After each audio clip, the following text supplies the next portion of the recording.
Hello learners, welcome once again to our live teleconferencing sessions on DECE, Diploma in Early Childhood Care and Education. We are studying block number 4 of DECE 1, which is development during preschool years, and today our focus is going to be on unit number 20, which is social development during preschool years. As you know that we are going to be doing the session from 3 to 4. आप सभी लोगों को 3 से 3:30 हमारा एक सत्र चलेगा, फिर हम ब्रेक लेंगे और फिर 3:30 से 4 फिर से आपके पास आएंगे। 3:45 बजे से आप लोग जो क्वेश्चंस पूछना चाहते हैं इस सत्र को लेके या कोई और, वो आप पूछ सकते हैं। लाइनें खुली रहेंगी और नंबर्स आपके यहाँ पे स्क्रॉल होते रहेंगे। तो चलिए शुरू करते हैं इस बात की पढ़ाई से कि सोशल रिलेशनशिप्स और child rearing pre school years में किस प्रकार शेप अप करती हैं, यानी समाजीकरण और पालन पोषण के तरीके।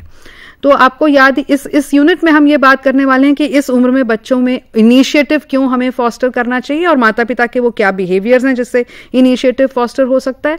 सेल्फ कॉन्सेप्ट किस प्रकार और आगे बढ़ेगा, टॉडलरहुड में डेवलप होना शुरू हुआ था, आगे क्या होगा। Gender constancy, gender role, gender concept बच्चों में किस प्रकार बढ़ेगा, किस प्रकार बच्चों में डिसिप्लिनिंग का तरीके क्या अपनाए जाएं जो उनकी पर्सनालिटी पे जिसका प्रभाव अच्छा चलेगा। माता पिता के पालन पोषण के तरीके यानी पेरेंटिंग स्टाइल्स क्या होने चाहिए। बच्चे कई बार आक्रामक व्यवहार बहुत दिखाते हैं, क्यों दिखाते हैं और इसका समाजीकरण किस प्रकार किया जा सकता है। शाला पूर्व वर्षों में प्री स्कूल ईयर्स में बच्चों की एक दूसरे के साथ पीयर इंटरैक्शंस बढ़ती हैं, क्या बदलाव आता है बच्चों की पीयर इंटरैक्शंस में। बच्चों में समानुभूति और परोपकारिता, एम्पैथी और अल्ट्रुइज्म की भावना को कैसे बढ़ाया जाए। और ये सब जानते हुए हमारा इरादा ये है कि हम जब रोज एज टीचर या एज पेरेंट्स या किसी भी रूप में बच्चों के साथ कार्य करते हैं तो हम बच्चों को समझें और उनको समझ के उनके साथ कार्य करें। ये हमारी अपेक्षा नहीं होनी चाहिए कि बच्चे हमारे अनुरूप काम करें। हमारी अपेक्षा ये होनी चाहिए कि हम बच्चों को समझें और उनका समाजीकरण इस प्रकार करें कि वो जो अप्रोप्रिएट बिहेवियर्स हैं वो उनको अर्जित कर सके। सो चलिए पहला पॉइंट से शुरू करते हैं। डेवलपिंग इनिशिएटिव, पहल करने की इच्छा इस समय वर्ष में बच्चों में बहुत तेज हो जाती है और बच्चे कई काम अपने आप ही करना चाहते हैं। ये दोनों तरीके से अच्छा, एक तरीके से केयर गिवर्स के लिए मौका होता है कि काफी काम, खाना पिलाना, नहाना धोना या अपने स्कूल का बैग बांधना या जो भी है बच्चे अपने आप करने की इच्छा दिखाते हैं। और दूसरी बार कभी कभी इस केयर गिवर्स इस बात से थोड़ा सा परेशान हो जाते हैं कि बच्चे सभी कुछ स्वयं करना चाहते हैं और उसमें कई बार चीज गड़बड़ा भी जाती है। तो हमें क्या करना है इस समय की और ब्यूटीफुल बात यह है कि बच्चे एडल्ट गाइडेंस जो हैं उसको स्वीकार करने के लिए भी राजी हैं। ऐसा नहीं है कि वो हमेशा एडल्ट्स को मना ही करेंगे या उनके नेगेटिव उसमें ही चलेंगे। वो एडल्ट गाइडेंस स्वीकार करने के लिए भी तैयार रहते हैं। तो अब ये केयर गिवर के ऊपर है कि किस प्रकार बच्चे की एनर्जी को चैनलाइज किया जाए कि बच्चा कुछ कार्य भी करे और अपनी उसकी जो पहल करने की भावना है वो ना दबे। अगर वो खुद स्वयं कुछ करना चाहता है बच्चा तो वो करे, और किस प्रकार जो स्पेसिफिक आप उसको एक्टिविटी या टास्क कराना चाहते हैं उसमें वो रुचि ले। तो ये इसमें केयर गिवर की एक बहुत कुशलता रहेगी कि किस प्रकार से वो करे। इनिशिएटिव बच्चे का दबाना ठीक नहीं है, क्योंकि हम ये जानते हैं कि बड़े होके भी हमारे कई निर्णय, हमारे कई कार्य कर एक व्यक्ति और दूसरे व्यक्ति के डिफरेंस में भी ये आता है कि हम देखते हैं कि वो तो बहुत इनिशिएटिव लेता है और ये इतना इनिशिएटिव नहीं लेता। इनिशिएटिव लेने वाले लोगों को कई बार कई सिचुएशंस में उनका बड़ी आवश्यकता होती है। इसलिए हमें बच्चे के इनिशिएटिव को दबाना नहीं है। और इसका मतलब ये हुआ कि जब बच्चा अपने आप काम करना को चाहे तो मना करना, नो डोंट डू दिस, ऐसा मत करो, नहीं वहां मत जाओ, नहीं उसको मत छुओ, ये सारी जो हमारी प्रक्रियाएं हैं ये हमें कम से कम रखनी चाहिए। अगर हमें लगता है कि कुछ ऐसी स्थान हैं, जगहें हैं, चीजें हैं घर में जो बच्चों को नहीं छूनी चाहिए तो हम पहले ही उन्हें हटा के रखें, बजाय ये कि बच्चों को ना तुम नहीं कर सकोगे, तुम छोटे हो, ऐसी चीजों का आभास दिलाएं।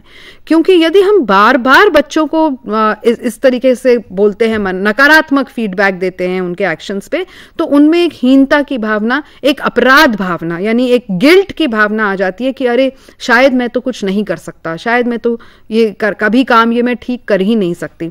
और वो फिर उनके हर एक्शन जो वो करेंगे उसके ऊपर उस चीज का इफेक्ट आता है। तो पनिशमेंट या रिस्ट्रिक्शन ऑफ द एक्टिविटी ये हर समय बच्चा करने से चाइल्ड में develop a sense of guilt and lose initiative. उसको ये लगने लग सकता है कि मेरे हर वक्त जो एक्शंस हैं वो दूसरों को नापसंद होने वाले हैं और गलत हैं।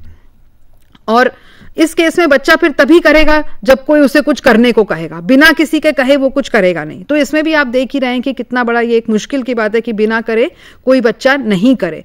तो पेरेंटल कंट्रोल और इनिशिएटिव टेकन बाय चिल्ड्रन के बीच में हमें अपना एक सामंजस्य स्थापित करना है, जिससे कि बच्चे जो हैं फिर अपनी एबिलिटीज से खुशी उनको अनुभव हो सकता है। तो ये बैलेंस जब नहीं आता है तो बच्चा के मन में बहुत कॉन्फ्लिक्ट हो जाता है कि मैं तो ये करना चाहता हूं परंतु दूसरों को पसंद नहीं है। तो क्या हमारे पालन पोषण के तरीके होने चाहिए, क्या डिसिप्लिनिंग के तरीके होने चाहिए, हम आगे इस पे बात करेंगे। और अगली बात पे पहुंचते हैं हम अब की सेल्फ कॉन्सेप्ट बच्चों का इस समय कैसे हमारा डेवलप हो रहा है। तो हमने ये बात टॉडलरहुड की जब हम चर्चा कर रहे थे, हमने ये पढ़ाई करी थी कि टॉडलरहुड जो है वो उस समय बच्चे को ये एक आभास होने लगता है कि मैं दूसरों से एक अलग हूं, मैं और दूसरे व्यक्ति दो अलग लोग हैं। तो पहला नींव तो सेल्फ कॉन्सेप्ट की टॉडलरहुड में, यानी कि 1 से 3 वर्ष की उम्र में ये पड़ती है। अब अगला जो स्टेप है जो प्री स्कूलर में वो है कि हमें अपनी सेल्फ कॉन्सेप्ट को और उभारना है, हमें और बच्चे को अब ये समझ बनानी है कि मैं क्या हूं। ठीक है, मैं दूसरों से अलग तो हूं परंतु मैं कौन हूं, मेरी क्या विशेषता है। तो इसमें बच्चे अपने आप को अब अपना एक सेल्फ डिस्क्रिप्शन जनरेट करने लगता है। खुद से वो कुछ कितने काम कर पाता है, बच्चा खुद को देखता है, दूसरे लोग भी उसको फीडबैक देते हैं। तो इन सब चीजों को कुल मिला के बच्चे का जो सेल्फ कॉन्सेप्ट है वो और उभरने लगता है और क्लियर होने लगता है। तो प्री स्कूल वर्ष में क्योंकि जो हमारी फिजिकल कैरेक्टरिस्टिक्स है ये तो सबको प्रत्यक्ष दिख रही हैं, बहुत आराम से बच्चा कह सकता है मैं लंबा हूं, मैं तेज भाग सकता हूं, जो वो एबिलिटीज उसकी हैं, मुझे ये खाना पसंद है, जो उसकी लाइक्स एंड डिसलाइक्स हैं, इसके बीच में वो अब अपने आप को बताने शुरू कर देता है। तो पहले तो फिजिकल कैरेक्टरिस्टिक्स और उसके साथ साथ अपना जेंडर भी बच्चे पहचानने लगते हैं कि मैं लड़का हूं, मैं लड़की हूं, कौन उनको पसंद है, कहाँ रहते हैं, क्या उनको खाने को अच्छा लगता है, या उनकी क्या पसंदीदा चीजें हैं, इसके बारे में बच्चे एक विस्तृत वर्णन शुरू कर देते हैं। तो इसी के साथ एक बड़ा अच्छा रिलेटेड एज अ टीचर या इवन एज अ पेरेंट हम ये बड़ा अच्छा एक डिस्कशन ऑर्गेनाइज कर सकते हैं। हम जब सुबह मॉर्निंग में, मान लो जब बच्चे सभी आपके नर्सरी में आए, क्योंकि आप सभी लोग टीचर्स हैं इसलिए मैं साथ साथ इसको आपके बच्चों के टीचर के उदाहरण के साथ जोड़ना चाहती हूँ कि बच्चों का जब सुबह एक असेंबली टाइम होता है उस समय हम हर बच्चे को ये कह सकते हैं अपने बारे में कोई 1 या 2 लाइन बोलो। तो इसके कई हमारे बेनिफिट्स होंगे। एक तो बच्चे को स्वयं के बारे में सोचेंगे, उनकी भाषा का विकास होगा और एक आत्मविश्वास की भावना होगी कि देखो मैं भी दूसरों के सामने अपने बारे में कुछ बता सकता हूं, कुछ बोल सकता हूं, और अपनी खुद की, उनके व्यक्तित्व की जो भी उनकी बातें मन में उभर रही हैं वो सामने आएंगी। एज अ टीचर आपको बच्चों के व्यक्तित्व के बारे में पता चलेगा, जिसको हो सकता है आप आगे आके उसके बेस के ऊपर कुछ और अपनी आगे एक्टिविटी भी बनाएं, स्कूल में कोई उसको रिलेटेड कोई क्रियाकलाप भी करें। ये जो इस समय बच्चा अपने आप के बारे में डिस्क्रिप्शन दे रहा है ये बहुत एब्सोल्यूट होती हैं। एब्सोल्यूट यानी बच्चा अपने आप को एक रिलेटिव रूप में, सापेक्ष रूप में नहीं देखता है। मान लो हम अपने बारे में कुछ कहना चाहते हैं तो मान लो हम ये कहते हैं कि मैं वैसे तो पढ़ाई में अच्छी हूं पर उससे ज्यादा अच्छी नहीं हूं, या हम ये कह सकते हैं नहीं हाँ मेरे में हिम्मत तो बहुत है पर फला में हिम्मत मुझसे भी कहीं ज्यादा है। तो बच्चे अभी इस समय कंपैरिजन में नहीं अपने आप को देखते हैं, अपने आप को वो एब्सोल्यूट टर्म्स में देखते हैं कि हाँ मैं बहुत तेज भागता हूं, या मेरी ड्राइंग बहुत अच्छी है। अभी अपने आप को वो इन कंपैरिजन विद अदर्स नहीं देख पाते हैं। ये बात बाद में प्री स्कूल ईयर्स के बाद ये निकल के हमें आती है। तो इसका एक और हमारा साथ ये भी है कि बच्चे तो अपने आप को एज अ टोटल इंडिविजुअल देख रहा है, परंतु हम एज एडल्ट्स कितनी बार बच्चों को कंपैरिजन में लगे रहते हैं। तो comparing one child with another is not at all good, it is not a good idea, because it unnecessarily, बच्चा की तो अभी संकल्प अपने बारे में सोच बन रही है, अभी अपने बारे में वो कुछ सकारात्मक अनुभव जोड़ रहा है, उसी के साथ हम तुरंत एज अ टीचर या इवन एज अ पेरेंट बच्चे को कंपेयर कर देते हैं। अरे देखो तुम तो ऐसे करते हो, तुम्हारा देखो वो फ्रेंड तो क्या कर रहा है, तुम तो ऐसे नहीं खा सकते, देखो तुम्हारा फ्रेंड तो कभी भी खाना नीचे नहीं गिराता है। तो ये हमारे अननेसेसरी जो बच्चों के लिए हमारे कंपैरिजन्स हैं ये बच्चे में एक हीन भावना का क्रिएट कर देते हैं, और हम सोचते हैं इससे बच्चा सीख रहा है। इससे कोई खास बच्चा सीखता ही नहीं है, क्योंकि वो तुरंत एक दबाव अपने ऊपर महसूस करता है। बाद के वर्षों में बच्चे का सेल्फ कॉन्सेप्ट और भी गहरा और भी विस्तृत और इलैबोरेट होता जाएगा, जब वो और अपनी धारणाएं, एटीट्यूड्स, बिलीफ्स उसके साथ जोड़ेगा, और तब बच्चे बाद के बड़े होने पर वो अपनी इंटरनल क्वालिटीज के ऊपर ज्यादा फोकस करने लगते हैं। For example, I can cope with challenges, या I like to do such things, और उसके बाद उनका कंपैरिजन शुरू होता है दूसरे बच्चों के साथ, which is okay, which is their own self comparison, which is all right. बड़े होते होते, एडोलेसेंट होते होते हम अपनी सोसाइटी के व्यूज एटसेट्रा को भी क्वेश्चन करने लगते हैं कि क्या जरूरी है कि महिलाओं को यह करना चाहिए, क्या जरूरी है कि पुरुष हमेशा ऐसे बिहेव करें. और ये सब जो हमारे चैलेंज हम जो करते हैं, ये भी हमारे सेल्फ कॉन्सेप्ट के ऊपर, ये सेल्फ कॉन्सेप्ट को हमारे को डिफाइन करते रहते हैं. तो कुल मिला के कहने का मतलब यह है कि जो हमारा सेल्फ कॉन्सेप्ट है, ये बहुत ही एक लचीली चीज है. हमारे रोज के अनुभवों से इवन अभी भी एज एडल्ट्स भी हमारा सेल्फ कॉन्सेप्ट बन रहा है. और दूसरों के फीडबैक के प्रति आप देखें, अगर हम इतने सेंसिटिव हैं, हमें कोई एक बार कुछ कह दे तो हमारे को उसका कितना एक महसूस होता है, तो बच्चों के उभरते हुए सेल्फ कॉन्सेप्ट पे ये बड़ा जरूरी है कि हम ध्यान रखें हम क्या शब्द हैं जो बच्चों के साथ और उनके लिए प्रयोग कर रहे हैं. जहां तक हो सके सकारात्मक हो, पर हाँ साथ में रियलिस्टिक भी हो. ऐसा नहीं है कि हमें उसे उसके जो सेल्फ कॉन्सेप्ट है उसे अननेसेसरी बच्चे को बढ़ा चढ़ा के उसकी एक सेल्फ इमेज बनानी है, ऐसा जरूरी नहीं है, क्योंकि वो तो फिर बाद में वो देखेगा कि वो नहीं है जो उसको लोग बोल रहे हैं. तो the idea is to help the child to develop a positive but at the same time a realistic self image about himself. So when the parents constantly give the child a positive feedback, the child develops a high self esteem. और ये जो हम ये हमारे जो ये हम बच्चों के प्रति जो हम सोच रहे हैं, जो हमारा फीडबैक है बच्चों को, ये जरूरी नहीं है कि हम प्रत्यक्ष रूप से सेंटेंस के रूप में दें. बहुत इनडायरेक्ट और सटल तरीके से, सटल यानी कि हमने कुछ कहा भी नहीं, परंतु हमारे चेहरे के कोई हाव भाव, हमारे बात करने का ढंग, हमारे आंख का बच्चे का उस तरफ देखना, इससे हमारे बिलीफ बच्चे के, हम क्या सोचते हैं बच्चे के बारे में, ये बच्चे को संप्रेषित हो जाता है. तो हम केवल ये ना सोचें कि हमने शब्दों में तो बच्चे को कुछ बुरा नहीं कहा या कोई नेगेटिव फीडबैक नहीं दिया. हम ये भी सोचें कि हमारी बॉडी लैंग्वेज, हमारे इशारे, हमारे जेस्चर्स, हमारी चुप्पी भी, जरूरी नहीं है कि बोलना हो, हमारी चुप्पी भी बहुत कुछ बच्चे को बता देती है. और बच्चे हमारे को वापस उत्तर नहीं दे पाते हैं, पर बच्चों सब ग्रहण कर रहे हैं, सब समझ रहे हैं. क्योंकि हमारा ओबीडियंस का कल्चर है, तो हो सकता है बच्चे वापस हमें तुरंत कोई जवाब ना दें, परंतु समझ रहे हैं और उनके मन की गहराई में वो बात जा रही है. कॉन्सेप्ट ऑफ जेंडर पे आते हैं, जो कि सेल्फ कॉन्सेप्ट का हिस्सा ही है. जेंडर कॉन्सेप्ट यानी ये समझना कि कोई व्यक्ति मेल है या फीमेल और मैं स्वयं मेल हूं या फीमेल. ये बात बच्चों में समझने लगते हैं बच्चे 2.5, 3, 3.5, 4 वर्ष में, खासकर कि बाहरी वेशभूषा के आधार पर. अब आपको याद होगा कि हमने ये पढ़ा था संज्ञानात्मक विकास में कि बच्चे अभी कंजर्व नहीं कर पाते हैं, संरक्षण नहीं कर पाते हैं. जब हमने ये बोला था कि अगर किसी चीज का बाहरी वस्तु, अगर हमारा गोल आटा है और गोल आटे को हम चपटा कर दें, तो बच्चे को लगता है कि जब चपटी हो गई रोटी तो आटा उसमें से कम या ज्यादा हो गया. तो ये ऐसा क्यों है? क्योंकि बच्चे केवल बाहर की, उसकी बाहरी आकार के ऊपर नजर ठहरा रहे हैं. इसी कारण से अभी 3, 4, 5 साल की उम्र में बच्चों में जेंडर कॉन्स्टेंसी नहीं है. यानी वो ये सोच सकते हैं कि अगर किसी सामने वाले व्यक्ति की वेशभूषा बदल गई, अगर किसी महिला ने पुरुष के कपड़े पहन लिए, तो उनको लग सकता है कि ये पुरुष है.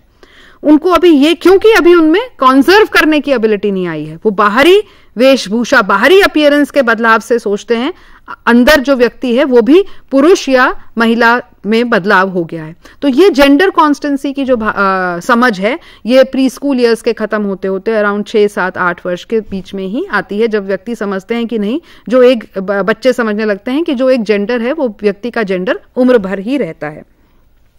जेंडर के साथ साथ हमारे जो एक और जुड़ा हुआ बात है वो है सेक्स रोल बिहेवियर. सभी देशों में, सभी समाजों में ये निश्चित होता है महिलाओं का क्या बिहेवियर होना चाहिए, पुरुषों का क्या बिहेवियर होना चाहिए. कई समाज इसके प्रति बहुत ठोस होते हैं कि नहीं ऐसे ही होना चाहिए. कई समाज में महिलाओं और पुरुष के बिहेवियर के बीच में लचीलापन है. तो बच्चे जो जिस प्रकार के समाज में हैं उस प्रकार के सेक्स रोल बिहेवियर्स वो भी सीखते हैं, और शुरुआत में बहुत कड़े होते हैं उनके सेक्स रोल बिहेवियर. तो वो यही सोचेंगे कि नहीं, पुरुषों को तो बिल्कुल ऐसे ही करना चाहिए और महिलाओं को जो जैसे जो महिलाओं के लिए निर्धारित है बिल्कुल वही ही करना चाहिए. ये धीरे धीरे सामाजिकरण, उनके अपने समाज में किस प्रकार का लचीलापन है उसके ऊपर डिपेंड करेगा कि सेक्स रोल स्टीरियोटाइप्स उनके कितने रिजिड हैं या कितने फ्लेक्सिबल हैं.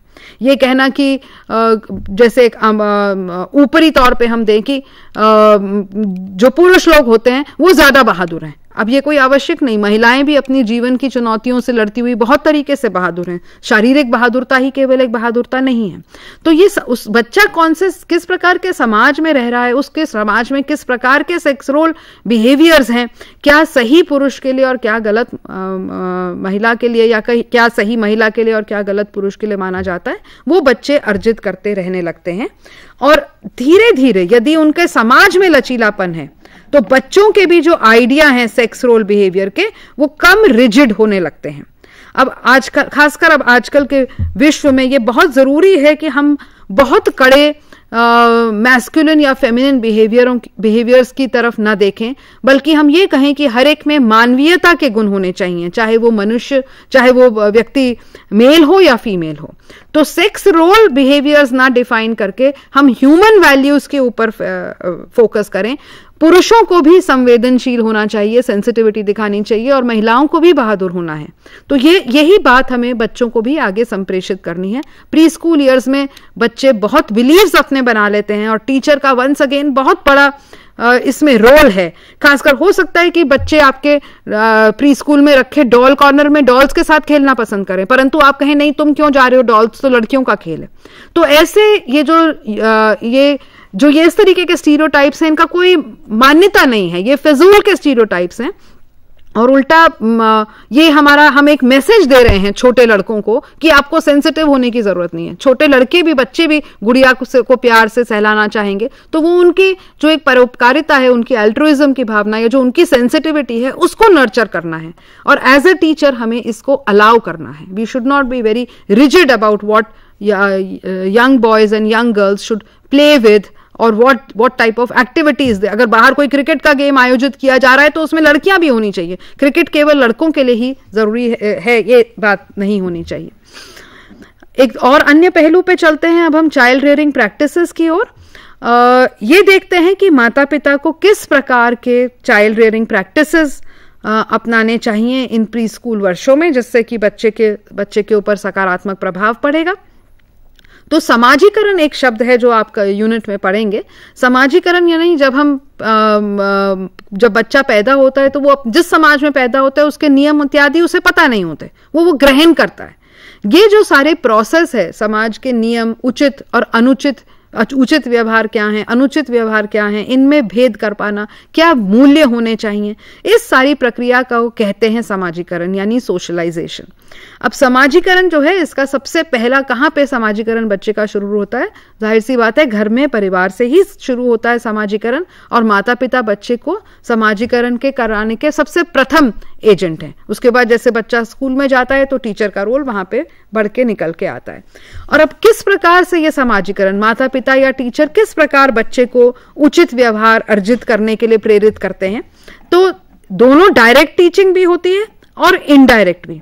डायरेक्ट यानी हमने कोई निर्देश बताए कि अरे नहीं ऐसे नहीं करना चाहिए, खाना खाना है तो मुंह बंद कर, खाना खाते समय बोलना नहीं है, या खाना खाना है तो आपको पहले हाथ धोने हैं, या बड़े आए हैं तो सबको नमस्ते करनी है। ये हमारा डायरेक्ट टीचिंग हुआ।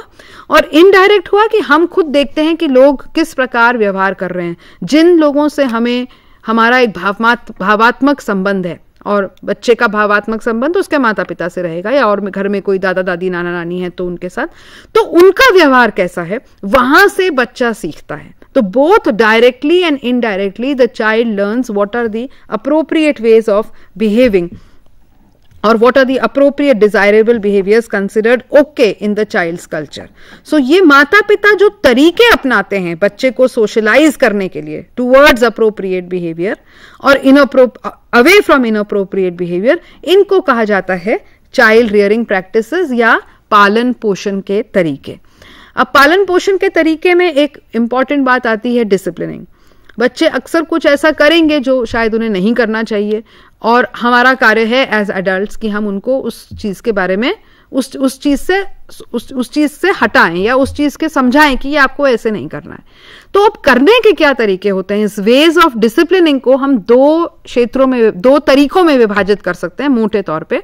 एक है अफेक्शन ओरिएंटेड तरीका यानी प्यार से बताया गया तरीका, और एक है पावर ओरिएंटेड तरीका यानी शक्ति केंद्रित तरीका। तो एक है प्रेम केंद्रित तरीका हम कह सकते हैं, स्नेह केंद्रित तरीका, और एक हम कह सकते हैं पावर ओरिएंटेड तरीका। अब दोनों में फर्क क्या है? जब हम स्नेह केंद्रित तरीका यूज कर रहे हैं तो हम ये तो बिल्कुल फर्म है कि ये बच्चे का व्यवहार गलत था और बच्चे को ये नहीं करना है, परंतु हमारा बताने का जो इसका तरीका होता है बच्चे को, वो उसमें फर्क है। हम पहले तो बच्चे को यह बोलते हैं कि जो उसने किया वो गलत है, हम ये नहीं कहते कि तुम गलत हो। दोनों में फर्क है, सूक्ष्म फर्क है, ये समझना जरूरी है। हम ये नहीं कहते you are a bad boy, क्योंकि ऐसा कहने से हम बच्चे की पूरी पर्सनालिटी को ही कह रहे हैं कि आप खराब हो। बनिस्बत हम ये कहेंगे कि what you did was not right, आपने जो किया वो एक्शन आपका गलत था, यानी आप ठीक हो परंतु आपने इस समय जो एक्शन किया वो ठीक नहीं है, आप ये एक्शन अपना ठीक कर लो। और इसको करते हुए हम बच्चे के साथ अपना व्यवहार फिर भी स्नेहपूर्ण ही रख रहे हैं, इसीलिए इसका नाम है अफेक्शन ओरिएंटेड टेक्निक। स्नेह केंद्रित शक्ति केंद्रित तरीका जो होगा उसका एक उदाहरण लेके समझते हैं दोनों में क्या डिफरेंस होगा। मान लो बच्चे ने कोई गलत काम किया और हम कहें उसको जोर से बोलते हुए कि no stop it, just stop it, I am telling you, बिल्कुल बंद कर दो इस बात को, मैंने कहा ना उस टॉय को नीचे गिरा दो। तो जब हम ऐसा कह रहे हैं तो हम अपनी शक्ति का प्रयोग कर रहे हैं। हम ये कह रहे हैं कि तुम ये काम करो क्योंकि मैं कह रही हूं, और मैं क्योंकि बड़ी हूं आपको मेरी बात माननी है। हमने कहा ना, मैंने कहा ना उसको अभी नीचे रख दो, इसको बिल्कुल छोड़ दो। हमने बच्चे को रीजन नहीं बताया क्यों छोड़ दो, अभी क्यों छोड़ना है, क्यों ना करूं मैं ये काम, तो हमने रूल नहीं बताया। जहां शक्ति केंद्रित तरीका है वहां हम एडल्ट्स अपने पावर का उपयोग करके, अपनी अथॉरिटी का उपयोग करके एज एडल्ट्स हम बच्चे को डिसिप्लिन करना चाह रहे हैं। और जहां स्नेह केंद्रित या प्रेम केंद्रित तरीका है वहां हम बच्चे को उसने जो किया वो क्यों गलत था उसको समझाते हुए उसको अनुशासित करना चाह रहे हैं। तो यहीं अगर हम थोड़ा सा स्लाइड पे फोकस करें तो हम ये देख रहे हैं कि हम फर्म हैं। जब हम अफेक्शन ओरिएंटेड स्नेह केंद्रित तरीका दे रहे हैं तो हम फर्म हैं, यानी हम कह रहे हैं कि जो तुमने कहा ये करा वो ठीक नहीं है, परंतु हम अफेक्शनेट भी हैं बच्चे के साथ और जेंटल भी हैं। हम बच्चे के एक्शन का क्या नतीजा, क्या कॉन्सिक्वेंस है ये उसको बता रहे हैं, उसके साथ रीजन आउट कर रहे हैं, भाई तुमने जो किया ये क्यों गलत है, और बच्चे को कंडेम नहीं कर रहे। जो मैंने कहा था कि we are not saying you are a bad boy, you are a bad child, naughty boy, naughty child. हम अक्सर बिना सोचे, हमारे एडल्ट्स के 1 मिनट नहीं लगता ये शब्द ऐसे यूज करने में, हम फटाक से बोल देते हैं। पावर ओरिएंटेड, और ये शब्द जो है वो पावर ओरिएंटेड है। पावर ओरिएंटेड में हम अपनी अथॉरिटी यूज कर रहे हैं, रीजन हमने बच्चे को नहीं बताया बिल्कुल भी, कमांड दे रहे हैं, stop it, don't do that, give it back, return the thing. और हम थ्रेटन भी कर सकते हैं बच्चे को कि अच्छा नहीं करोगे तो मैं तुम्हारी पिटाई करूंगा, विच इज तो रियली बैड समथिंग। पिटाई तो करना तो बिल्कुल ही नहीं है, और पिटाई की धमकी देना भी उतना ही गलत है।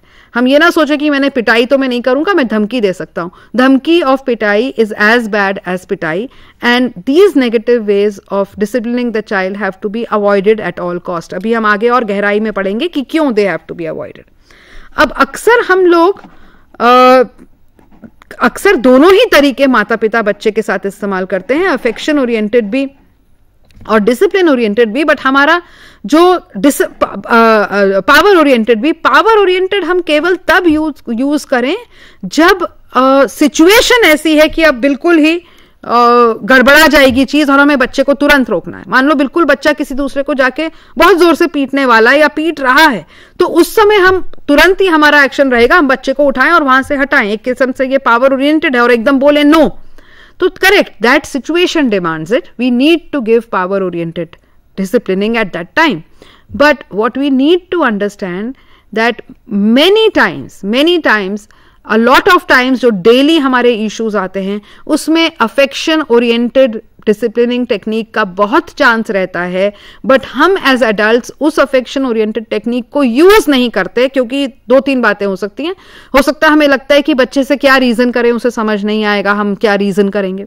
दूसरा हो सकता है it is easier for us, ना ये कह दे रहा है कि मत करो, इज ईजियर फॉर अस, और फिर हम अपने काम में लग जाते हैं, बजाय ये कि हम वहां पे 2-4 मिनट स्पेंड करें बच्चे के साथ, उससे बातचीत करें और बताएं कि क्यों ये बात उसकी गलत थी। सो कई बार हम लोग पावर ओरिएंटेड टेक्निक इस कारण से यूज करते हैं। तो हमारा चेष्टा ये होनी चाहिए कि हम ये तो देखें कि सिचुएशन क्या डिमांड कर रही है। Does the situation demand that we immediately need to stop the child's behaviour because उससे बच्चे को या किसी और को खतरा है, और does the situation allow us to discipline the child using a more affection oriented technique, हम स्नेह केंद्रित तरीके से लेते हुए बच्चे को हम उस समय डिसिप्लिन कर सकते हैं। ये उस पर डिपेंड करता है। बच्चे की अपनी पर्सनालिटी का भी इसमें डिसिप्लिनिंग में काफी रोल रहता है, उस पर भी चर्चा करेंगे। अफेक्शन ओरिएंटेड टेक्निक हमारी क्यों बेटर है, हम क्यों प्रेफर कर रहे हैं, कि एक तो यह है कि इसमें बच्चे की जो सेंस ऑफ मॉरल वैल्यूज और सेंस ऑफ पर्सनल रिस्पॉन्सिबिलिटी है ये बढ़ती है। क्यों बढ़ती है? क्योंकि आपने उसे बताया, आपने कहा अच्छा तुमने उसकी बॉल छीन ली, तुम्हें छीननी चाहिए थी क्या? देखो अगर वो तुम्हारी बॉल छीन लेता तो तुम्हें कैसा लगता? अच्छा नहीं लगता ना। तो बच्चा is also an intelligent person. जब आप बच्चे को ऐसे रीजन आउट करते हैं तो बच्चा रियलाइजेस कि दूसरे बच्चे को इस समय क्या लग रहा होगा। आप ये करके देखें तो आप फील करेंगे कि even a 3 or 4 year old child understands that how that other child is feeling। तो जब आप रेगुलरली बच्चे को इस प्रकार से रीजन करते हैं तो एक तरीके से आप उसकी कॉन्शियंस जो है वो डेवलप कर रहे हैं, उसके अंदर की जो विचार शक्ति है वो आप डेवलप कर रहे हैं और उसमें एक नैतिकता की भावना आती है। इस प्रकार से ही नैतिकता की भावना का जन्म होता है। कोई कहानियां, विशेष कहानियां सुनाने पे हम सोचते हैं कि कहानी सुना दी उसके बाद एक लेस और हम मॉरल देंगे, honesty is the best policy, या ऑलवेज स्पीक द ट्रूथ। ये इन प्रकार की कहानियों से बच्चे को मॉरल वैल्यूज नहीं आती, बनिस्बत जब रोजमर्रा की सिचुएशन आती है नैतिकता की, उसमें हमने बच्चे को क्या डायरेक्शन दिया बिहेव करने का, वहां से मॉरल वैल्यूज का शुरुआत होती है। तो अफेक्शन ओरिएंटेड टेक्निक इसलिए अच्छी हैं। और जब हम ये टेक्निक यूज करते हैं तो हम दूसरों की फीलिंग्स के ऊपर केंद्रित होते हैं और इससे बच्चे में दूसरों के प्रति कंसर्न यानी परोपकारिता की भावना आती है। जब हम रूल बता देते हैं बच्चे को कि ये करना क्यों गलत है, तो आपने बच्चे को हमेशा के लिए सशक्त कर दिया, आपने उसको रूल बता दिया कि ऐसी सिचुएशन में क्या करना है। परंतु जब आप केवल अपनी अथॉरिटी दिखाते हैं कि नहीं ये स्टॉप कर दो, तो छोटा बच्चा है 3-4 साल का, समझ नहीं पाता कि क्यों स्टॉप करना है।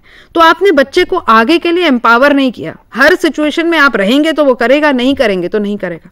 बजाय कि अगर आपने रूल बता दिया होता कि ये करना क्यों गलत था, क्यों सही था, तो जब आप नहीं भी होंगे तो आपकी बात उसके विचार और उसके मन में आएगी और एक कॉन्शियस के तरीके से उसका काम करेगी। कई बार हमने ये बात कहा कि पनिशमेंट के ऊपर हमने लेके बात करी, तो पनिशमेंट अलग अलग प्रकार की हो सकती है। फिजिकल पनिशमेंट, वर्बल पनिशमेंट, बच्चे से कोई चीजों को ना देना बच्चे को, जैसे कुछ खाने की चीजें, उसके टॉयज या उसके क्लोथ्स, या उसको प्रेम से उसको वंचित कर देना, बोलना कि अच्छा मैं तुम्हें अब प्यार नहीं करती, या बच्चे को इग्नोर करना, या उसको दूसरों से दूर हटा के रख देना।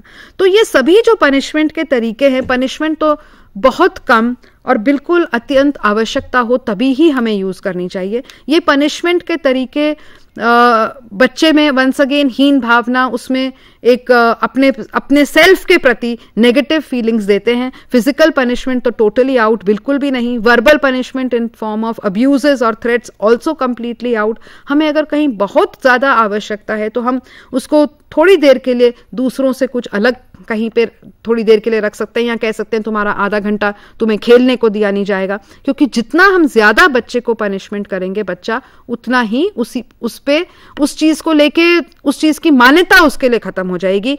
ही will not be able to understand the reason, he will only remember I get punished, और उल्टा he will become more defiant उसमें। और क्योंकि वो समझा नहीं है कि ये पनिशमेंट क्यों जा रही है, तो उसका बिहेवियर भी रिपीटेड रहेगा, वही गलत बिहेवियर। उसको हीन भावना भी आ जाएगी, अपने प्रति इंफीरियोरिटी कॉम्प्लेक्स भी आ जाएगा, और वो एक आक्रामक बच्चे के रूप में भी उसका परिवर्तन हो सकता है।